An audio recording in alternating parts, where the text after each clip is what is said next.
Did you do it? Yeah, you're live.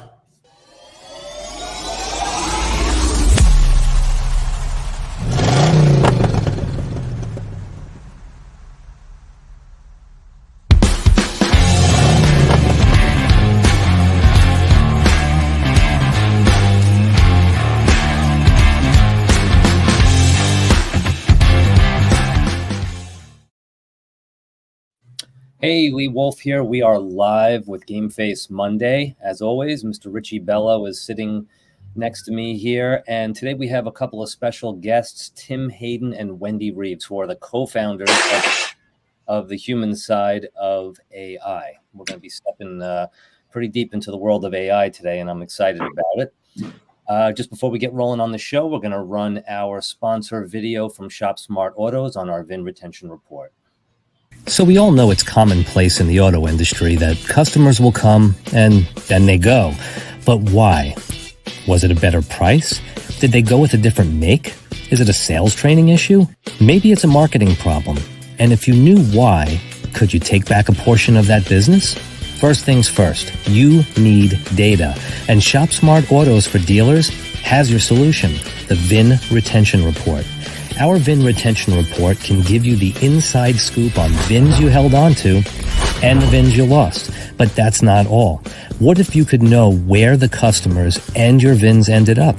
For example, if Mrs. Smith purchased a vehicle from you 2 years ago and traded that vehicle in a mile away for the same make but a newer model, why didn't she come back to you? Now with that data, you can reach out. You can target her with a service deal that brings her back into your dealership and gives her the stellar experience she's looking for, while potentially flipping her back to your sales floor for a deal she never knew she could get. That's just one way our VIN retention report can help. So take 15 minutes with us today, and we'll show you how the power of data can increase your ROI with the Shop Smart Autos for Dealers VIN retention report. Set up your appointment today.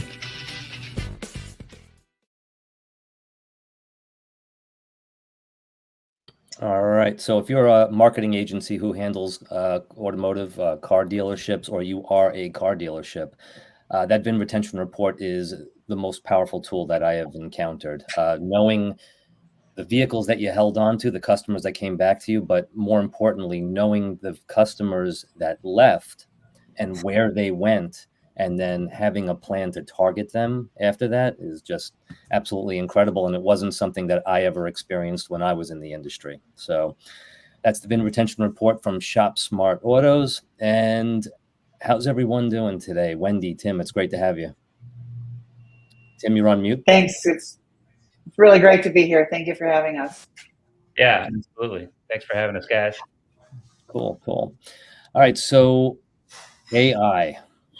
It's been a hot topic now for a hot second, and I think the most important. It's interesting, the name of the company, because at first I really didn't understand who you guys were. Probably the most important topic that always comes up is the human aspect. Are we going to be taken out here by machines and algorithms and computers and robots? And so that's where you guys come in, and I'm excited to hear more about the human side of AI. Wendy, why don't we start with you for a minute here and just get a quick background of where you're coming from before co-founding the human side. Oh, absolutely. I mean, my personal background, I'm just a car girl with a passion for driving traffic for dealers, making a difference. And a lot of it has been, I'm a lifer. I was with the same dealer back in the Midwest on and off for 30 years. My dad was a car guy. He was a drag racer who got busted up and fell into automotive, as most of us do. And years later, he worked for GM franchises, and he was one of the first buy here, pay here's in Milwaukee, Wisconsin.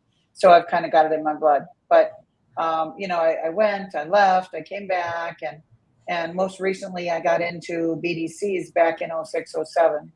And that went through to where we kind of were at a point in 2012. I left and I started doing on-sites. I mean, I started helping other large groups in the Metro Milwaukee area.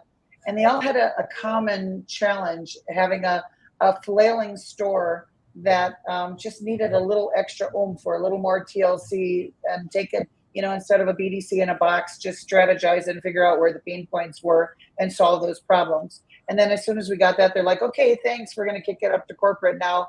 But you can stay on as an agent if you want. And I got smart real quick after that happened like 3-4 times. I'm like, you know what? There's too many people out there I can make a difference for. I'm going to do this. I'm going to fly my own flag. So, and now I'm in Arizona for 10 years. Had the benefit of great mentorship by Greg Goebel, a man that helped me. He heard me doing up calls in the office back in '06 and told my GM, I was internet marketing manager. He's like, that's your call center manager. And the next day, my GM walked me into an office, kicked out the VP, the double office, and said, here, make me a call center. And away we went. And and Greg Goebel, then I went full circle. And in 2014, I launched the BDC portion of his client portfolio for Dealership. And it's just been an ongoing passion.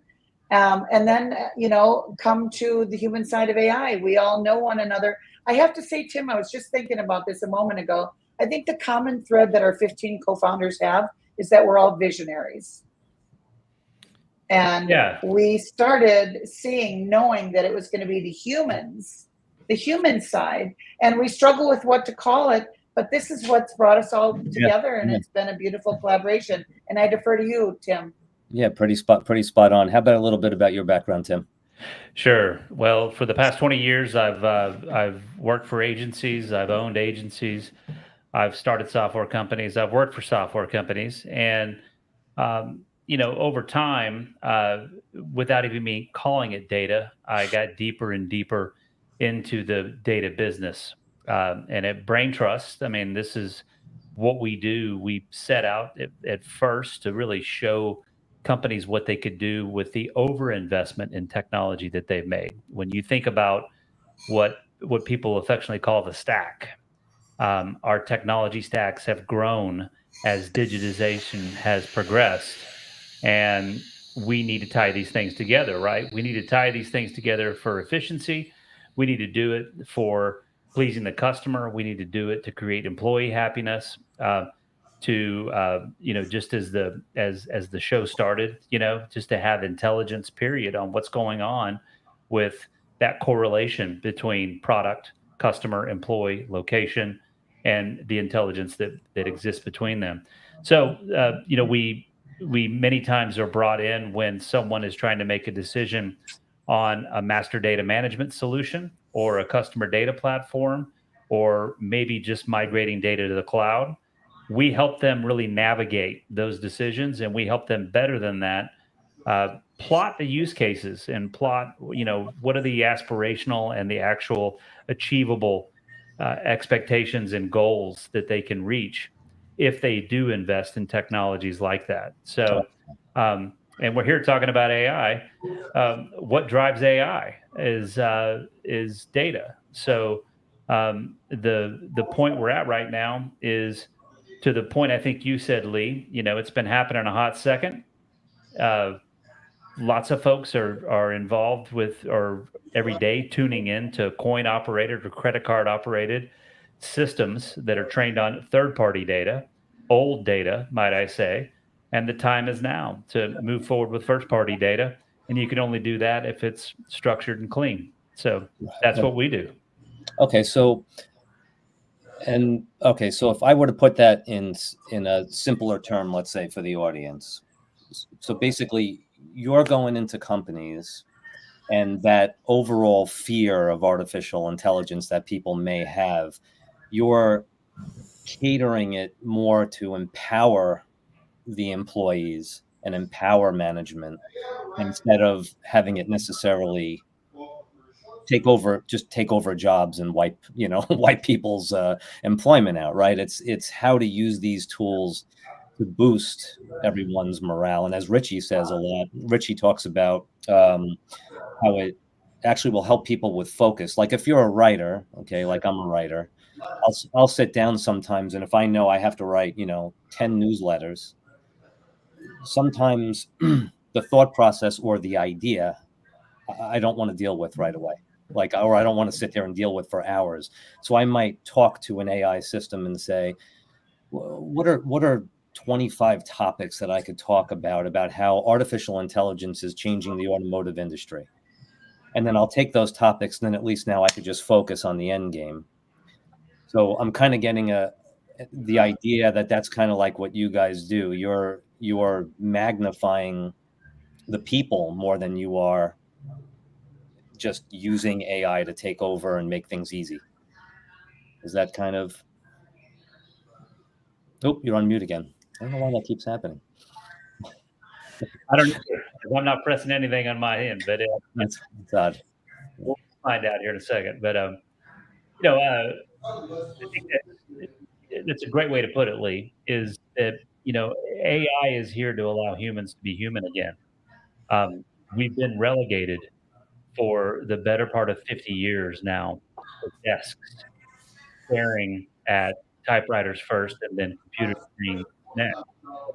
And in actuality, what humans need to do are human things. They need to be strategic. They need to be creative. They need to be empathetic.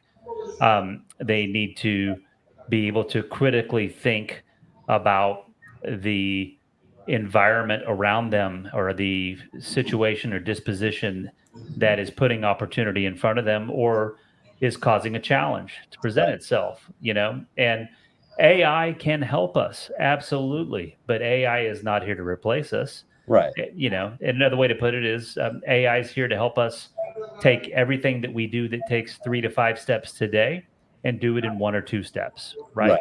That's what AI is about. Right. Yeah, right. And Richie, that's what we always talk about, right? Is we're not dealing with true artificial intelligence yet.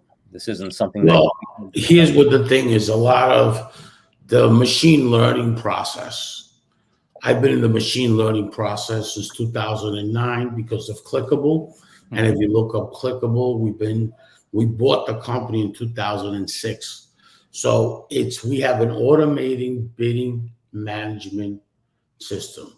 And we've had the machine learning where if I do an ad for you, right, it tells me what keywords have a conversion and what don't, and it automatically removes it. That's it, done. I can't even use it again, right? So that's what it does. So we've been in the machine learning business quite some time. AI came out. A lot of AI is we're eliminating the automation. People are saying it's not automated no more. They're using AI as a marketing perspective, which is okay. But without the automation, how's the delivery going to be of that AI, right? So every AI, every machine learning has the deliverables, which is automation, right?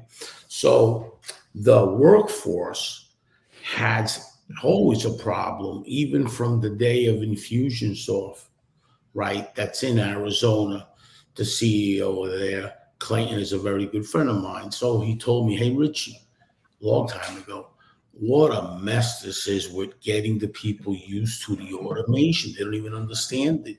And the workforce is having tremendous problems.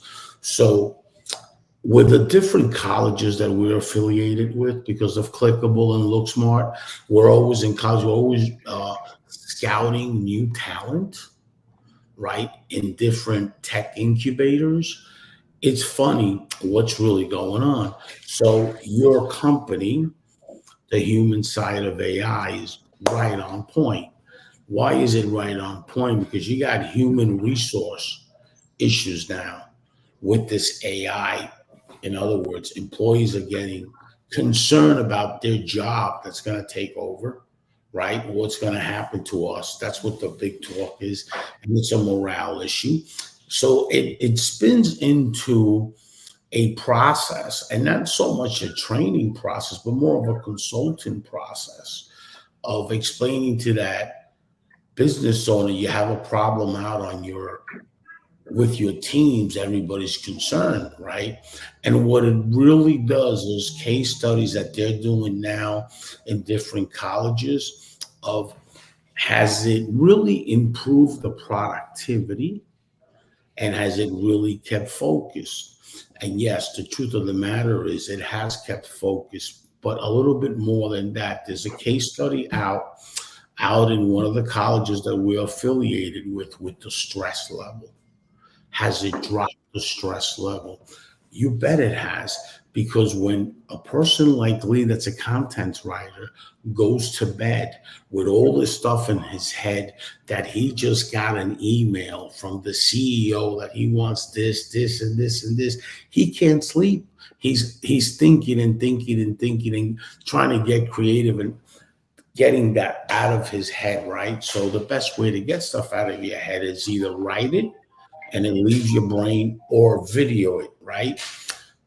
The stress level has dropped in this new case study. We're ready to see this case study in the next few weeks to let everybody know about how important this, get used to this AI, because it's here.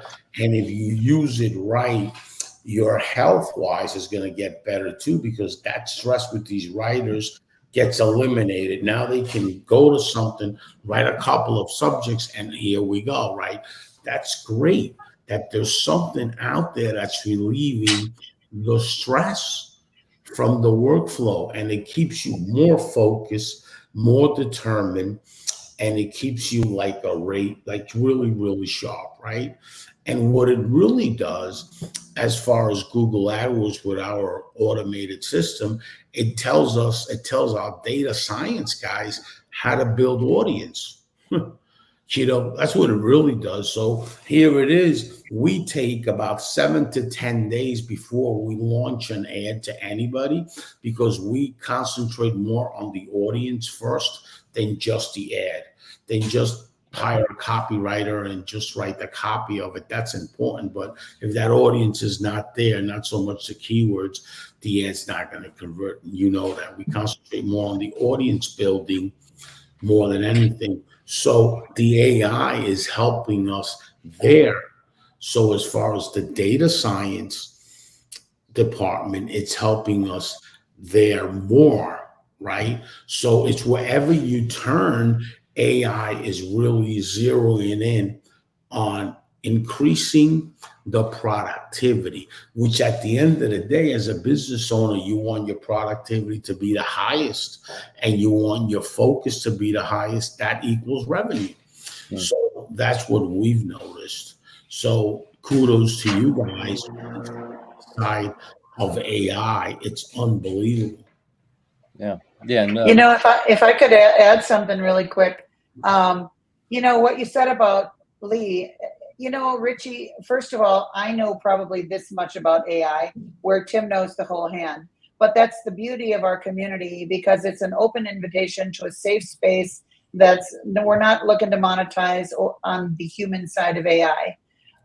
It's a nonprofit. But what we're doing is we're inviting people of all professional and personal backgrounds to have a safe space where we can explore the open frontier, the unknown frontier that is AI together. And that's what we walked in with a year ago, and that's what we remain today. So to your point with Lee, I'm right here visiting a dealer, and I'm sharing it with my dealer. And one of the gals is having trouble making videos, so I'm down here to help her. But when we do our coaching calls every week, I use AI to evaluate the calls, to digest the data on their performance. And instead of stressing on Monday morning, oh my God, I have a meeting at 1 o'clock and I'm not prepared.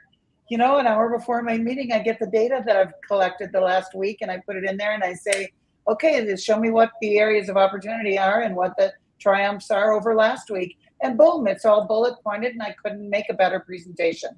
Wow. So I'm enjoying all this so much. But then to the other thing, Richie, it's the person that has whatever knowledge, the person that wants to just dabble a little bit on their own. And I've used so many different versions of even the ChatGPT, and now they talk about the 4.0, and Tim can tell you better, the mini, I think it is called, that someone was just telling me about. And it's a space where we learn every week, like what's hot and what's not and what's new. And the majority of the information is from Tim, if I'm going to be real.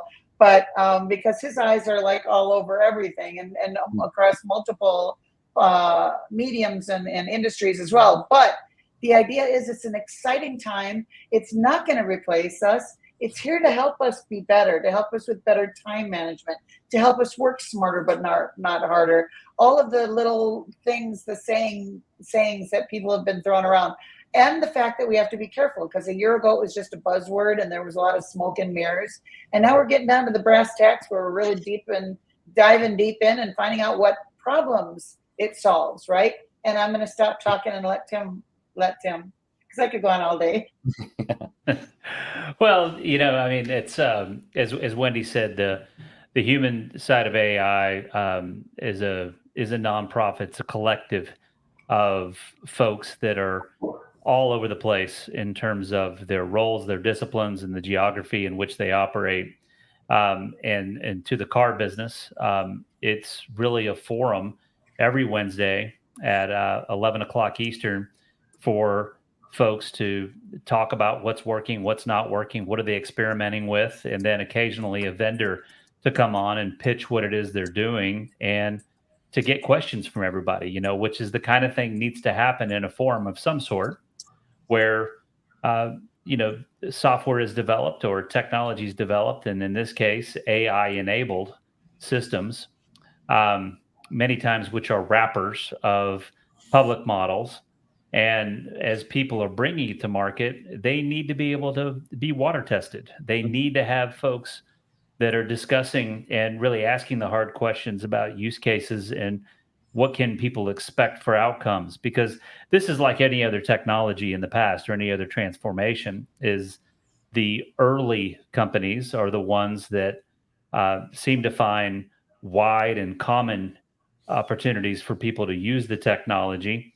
And let's be honest, a lot of what AI, that at least in the context in which it's being talked about today, is statistical content generation, mostly text generation, some image generation or video generation, and that's happening all over the place. But let's talk about business. Let's talk about actual business and how we get things done, how we make decisions, how we manage those operations, manage fleets, manage employees, manage facilities. Huge opportunities that are on the horizon in terms of what AI is going to do in the retail automotive industry, but across all verticals. We're going to see some substantial change, and it's probably not a total true statement that it's not going to replace us. There are going to be a lot of people who have to find new ways of doing business. Right.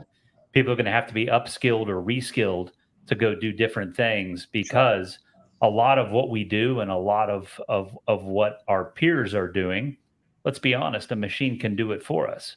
Right. But I think we've got these are exciting times. These are exciting times because there is a tremendous amount of experimentation, and there's billions of dollars that's being invested in different directions for, I think, what folks are trying to get to, which is this notion of personal AI assistance. I think that's the land grab that we're seeing from big tech right now. If you wanted to just look at one corner of AI, and that's the most public corner of AI, what is Google doing? What is Apple doing? Right. What is Samsung? What are all the big players doing? They're trying to move into this situation where they have our attention as much as they can, to the point Richie made earlier about what he could do now with machine learning and Google and managing Google AdWords, right?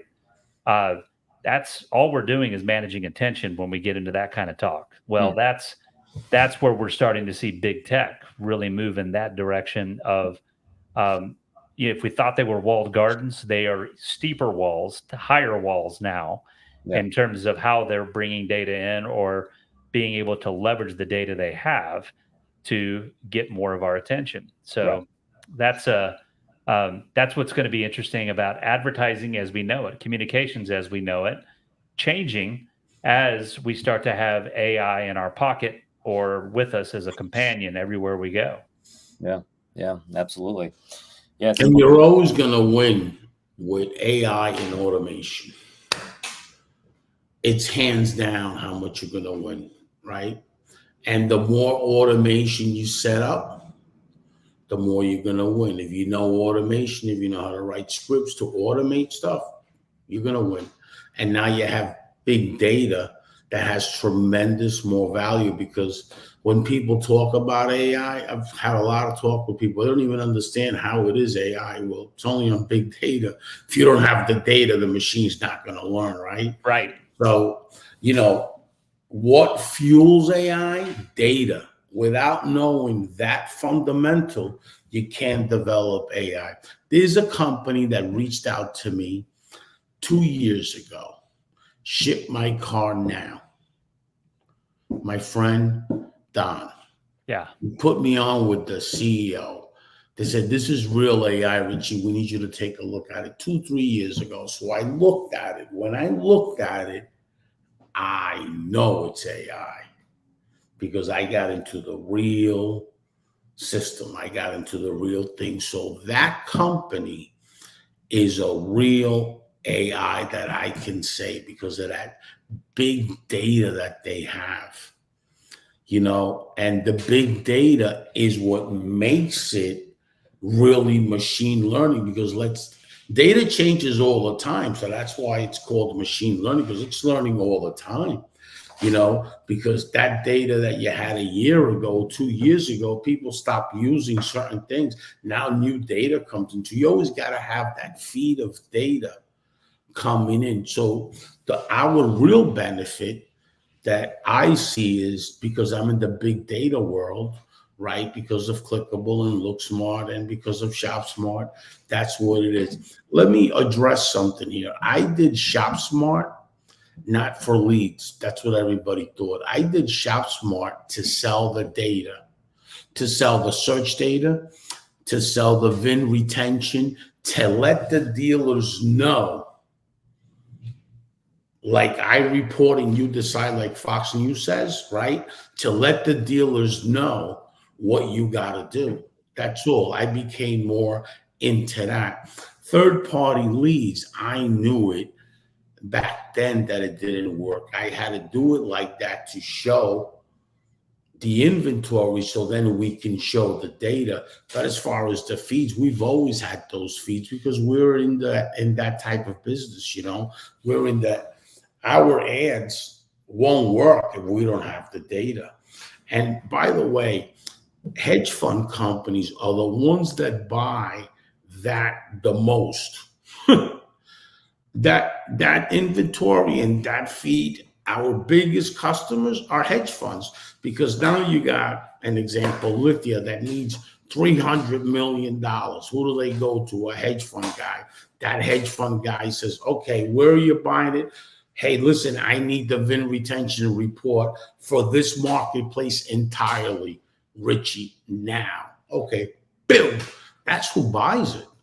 It's not even the dealers. The hedge fund community are our biggest customers on that, because that data gets sold to them, and now they're able to put their business analysts on it and say, is this really worth it? Are they really selling? What is the issue?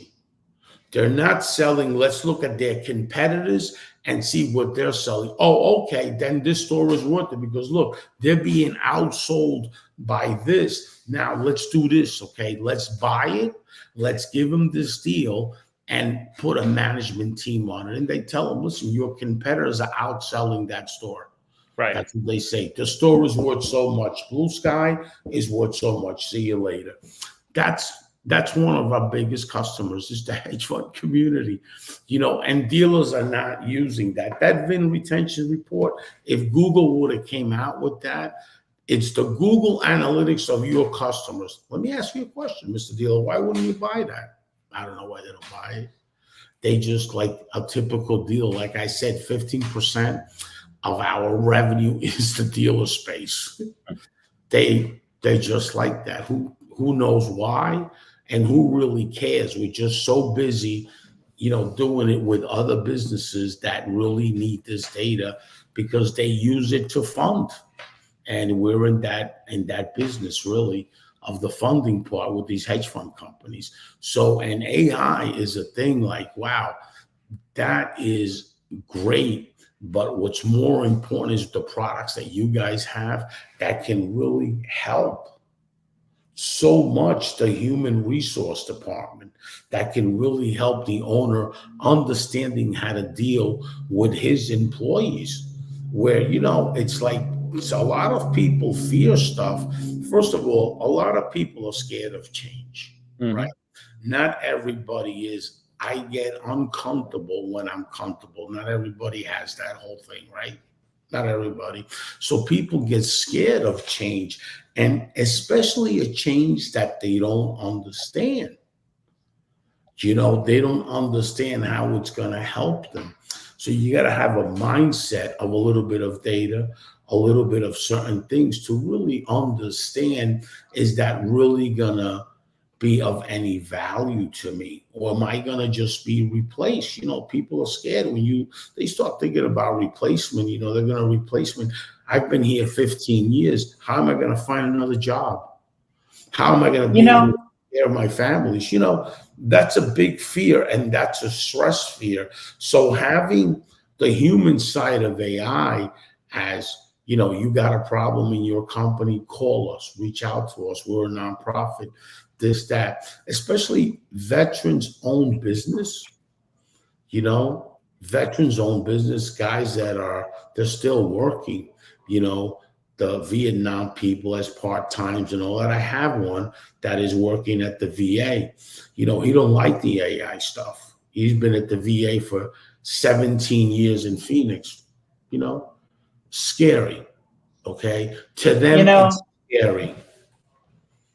I think that's the beauty of, as we talk, I think of the human side of AI and the 15 of us as co-founders as like a window to the soul of AI, because what we embody is, as the human side of AI as a collective, is, like I said, a safe community. But when you join the community at our new website at www.thehumansideofai.com, up in the top right, you're able to meet the founders, and you'll see a collection of 15 of the most forward-thinking, visionary-like individuals that that give their own time to facilitate keeping this community alive, so that no one person has to take the whole honor, let's call it, because it's never like an obligation or anything like that. But it's just keeping the spirit of this alive, and then through reading each of our LinkedIn profiles is connected to our Meet the Founders bio headshots, so that you can learn and take a deeper dive into Tim, who and his brilliance with data and data governance and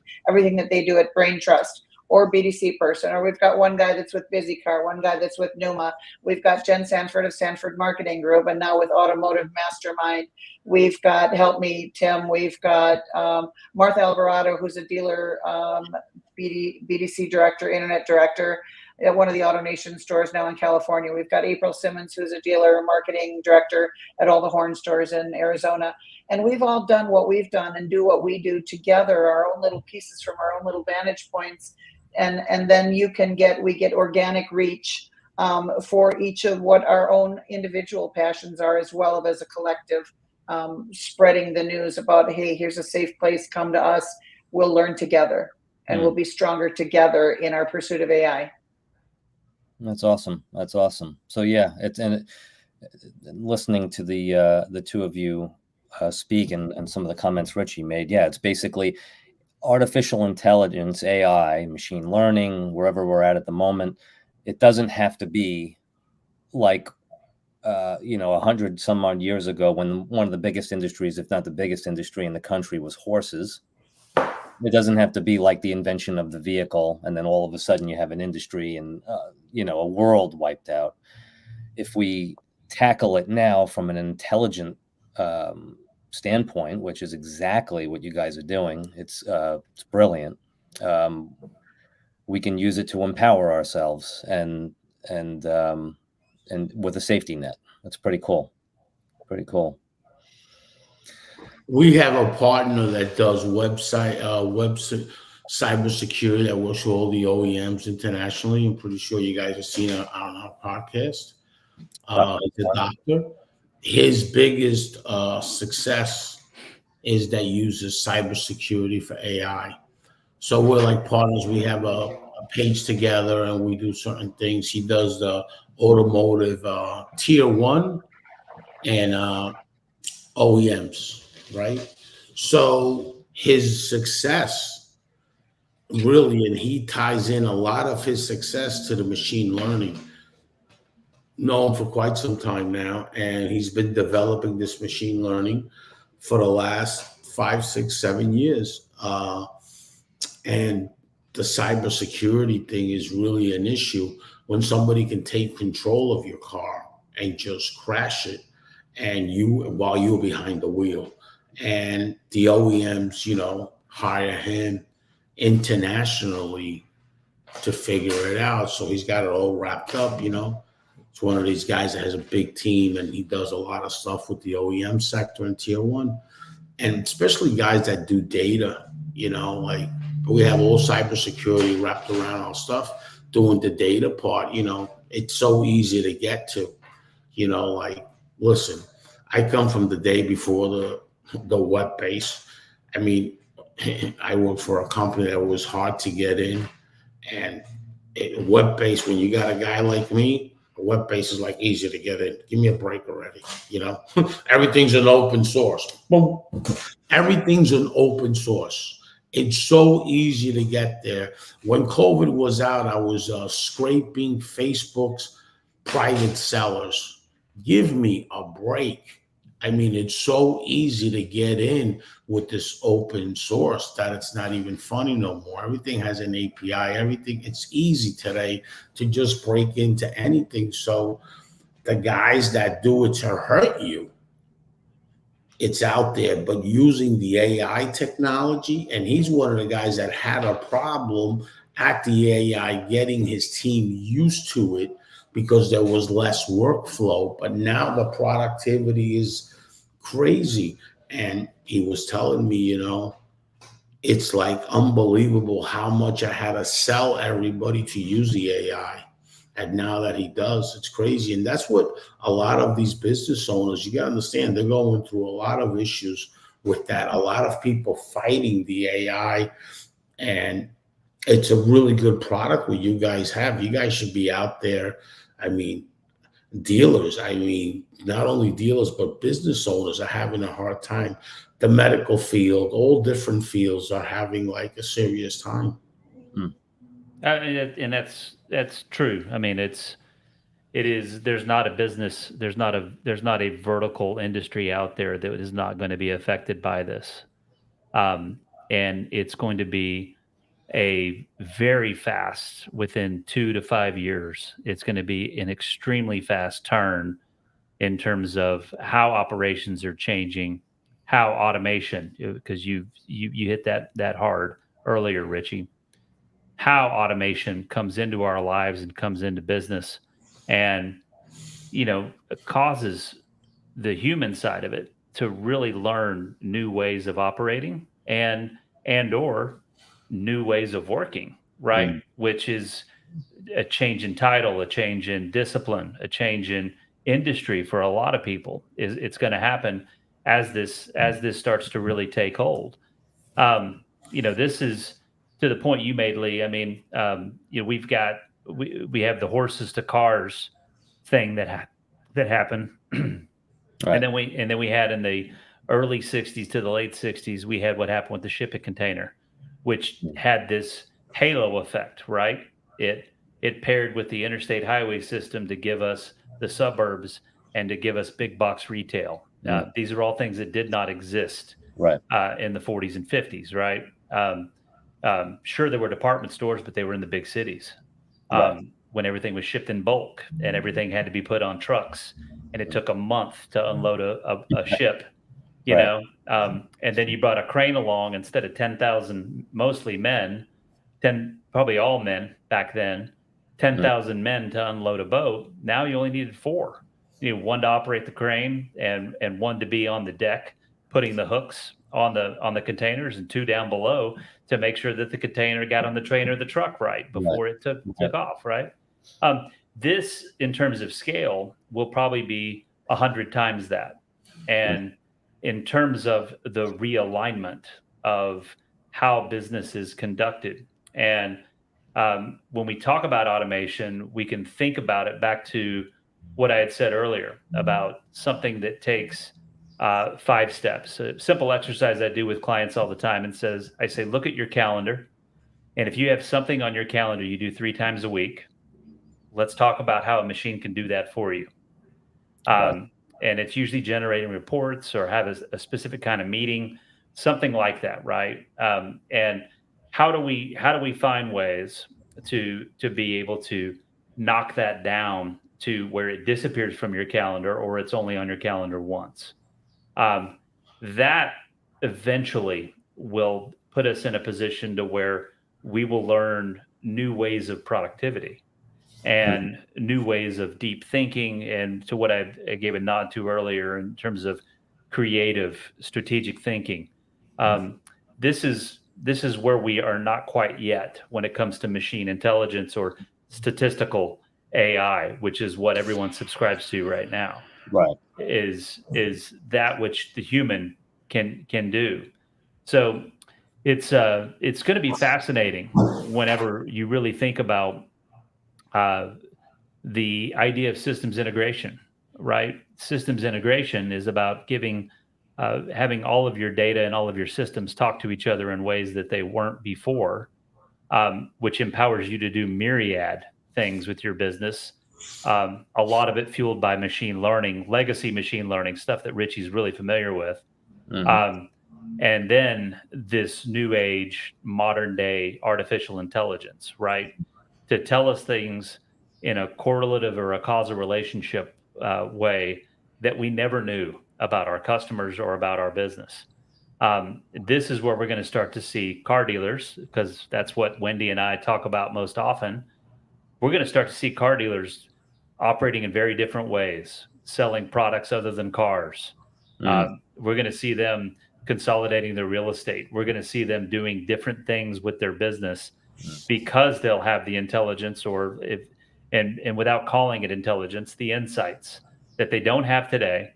Being able to have directional guidance on what to do next and what specifically for their business they need to do differently. And I think that's the other part of AI that people don't understand is you go to LinkedIn and people are talking about prompt engineering.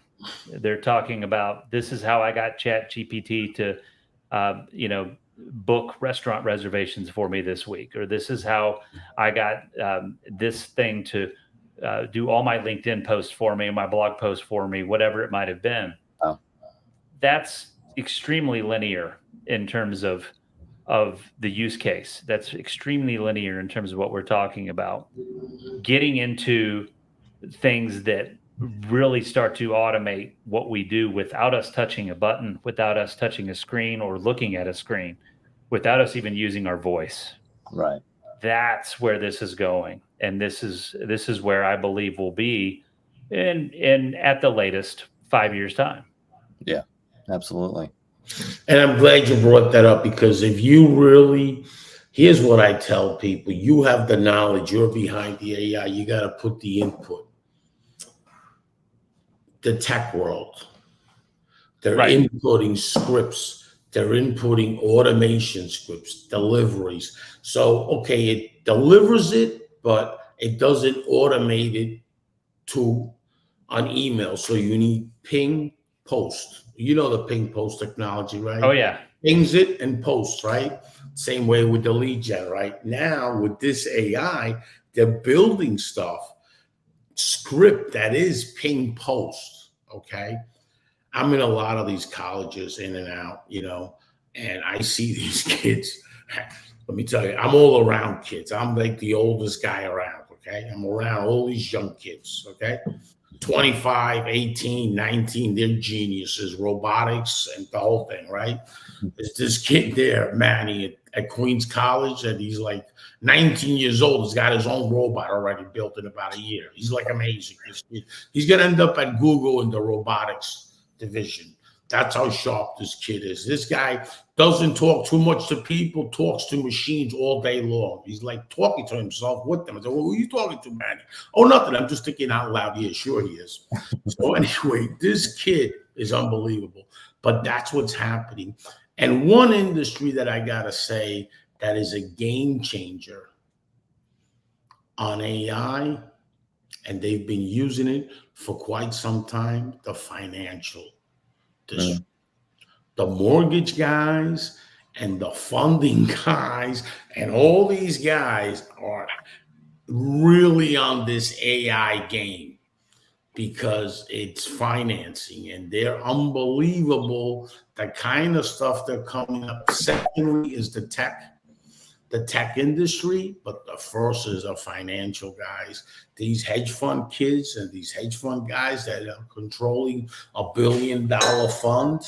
Oh, those guys have it down to a science. Those are the guys that really know this AI stuff, that you cannot go near to them and give them any data that is like bullshit. Right. They'll see right through that in about 2 seconds. Right. So the mortgage industry, but the financial industry itself as a whole is really paying attention. Well, why is that? Because when they give money out, they're taking a risk. So they're trying to put the risk management process in from Jump Street. Hey, Richie, we need to put this in from Jump Street using AI, right? And they're really getting into it. And really are able to see that scale of it. Listen, the automotive industry is the last on everything. When email funnels came out, Infusionsoft, you know how long that's been around?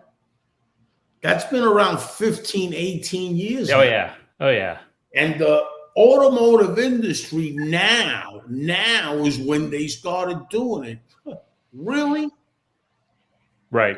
I mean, that's a system that's been 18 years in the making. Infusionsoft was the first one. They called Infusionsoft Confusionsoft, all right? Because at the time, it wasn't that it was a confused product. It was that the people using it didn't know how to use it. That's why we called it Confusionsoft, right? Because it was complex for the time, right?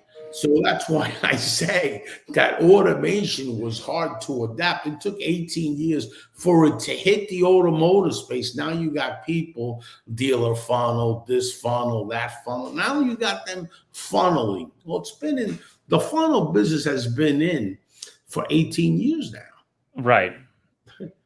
So the automotive space is going to get this AI after people have made a gazillion dollars, because the problem is when you talk about the automotive industry, let me tell you, I've been doing this for a while, since I'm 19 years old. Because of the way the industry is they put customers together. So they think everybody's putting them together. So here's the thing. The really big opportunity is when somebody doubts you. You know why? Because they're not doubting you. They're doubting themselves. Oh, that's an opportunity for training. That's an opportunity for you to make big money. It's in that doubt process that you have the opportunity. Just like the opportunity is not in what we know, is in what they know. Because they might know 99% of something, and that 1% that you know, in their mind, you become a guru. You know what that means? Cha-ching, cha-ching, cha-ching. That's all that means, right? You're going to make money. So that's what it is. That's all it is.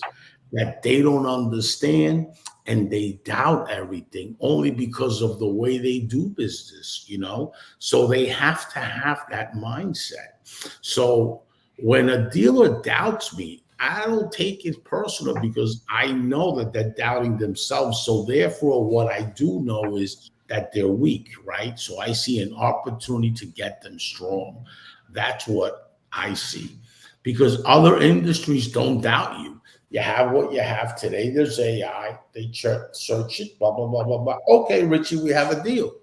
That's it. It's that simple. Automotive sectors are the hardest people to sell anything to, even a pencil, because they don't think that pencil writes.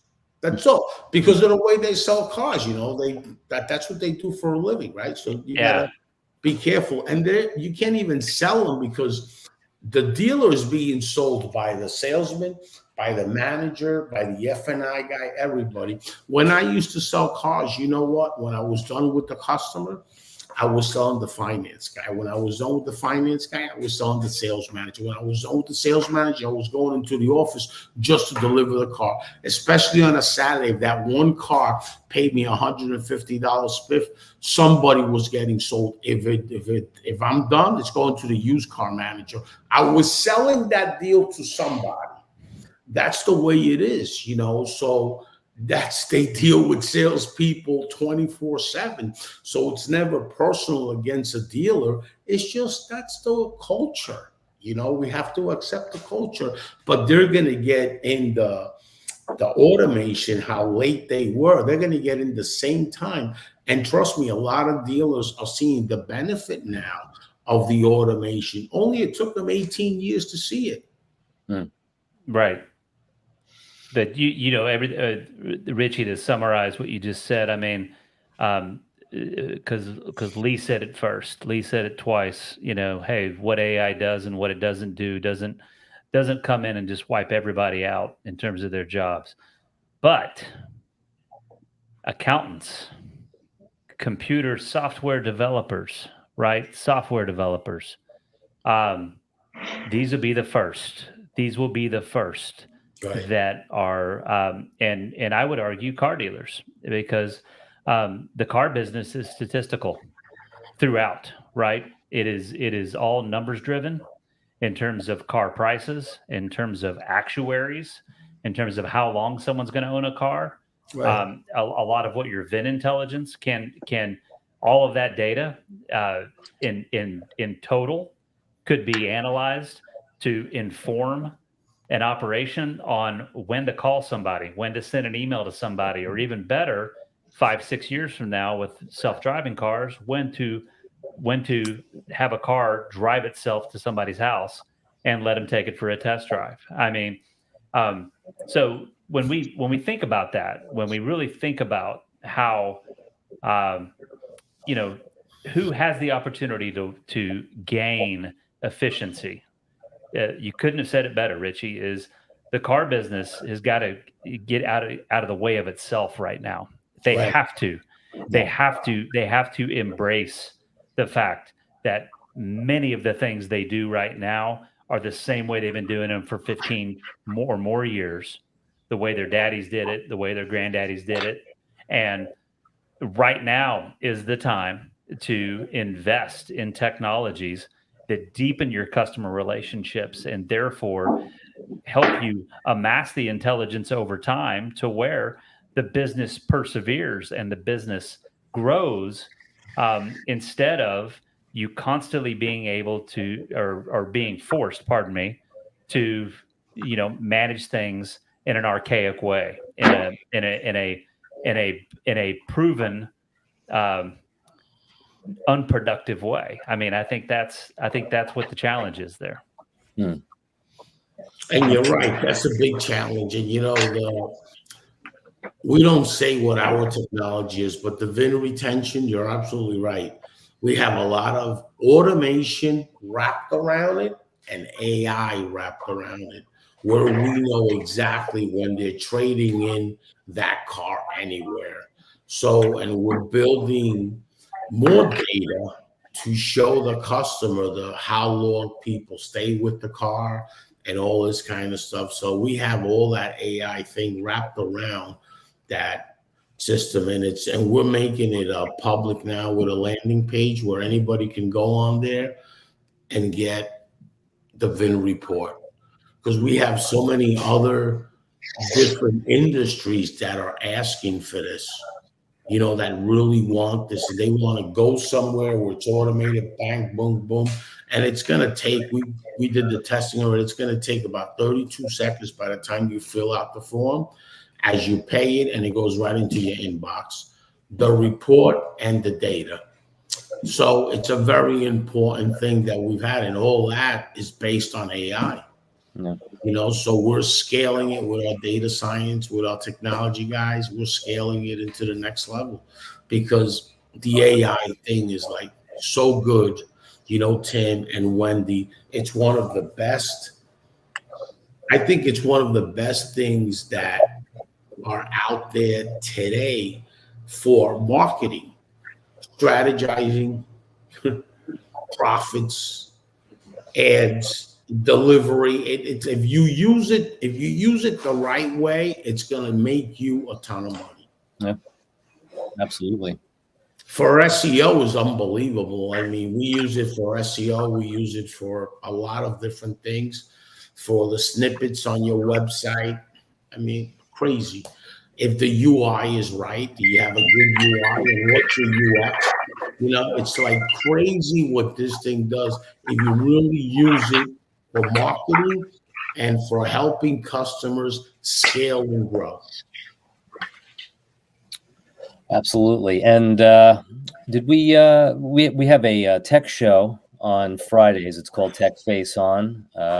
Did we tie the two of you down for Friday's show? I think so. Okay, awesome. Yeah, because I think it would be great if now we know what you do and we know what your thoughts are on the industry. We'd like to hear maybe some aha moments and about some of these businesses that have come to you and how you've dug in with them and solved some of their problems and eased some of their concerns, and definitely want to hear more about the actual technical side of things. Absolutely. No, Awesome. I mean, I'm sorry we weren't able to dive into that today because that's a lot of what is shaping what we talk about every Wednesday, and certainly where the puck is going. To use the Gretzkyism, where we got to be when the puck gets there is based on what we're learning with technology today. So looking forward to that. Awesome. Yeah, Tim, Wendy, thank you so much for being with us today, and definitely looking forward to Tech Face on Friday. And Richie, as always, thank you so much for. Thank you, Lee.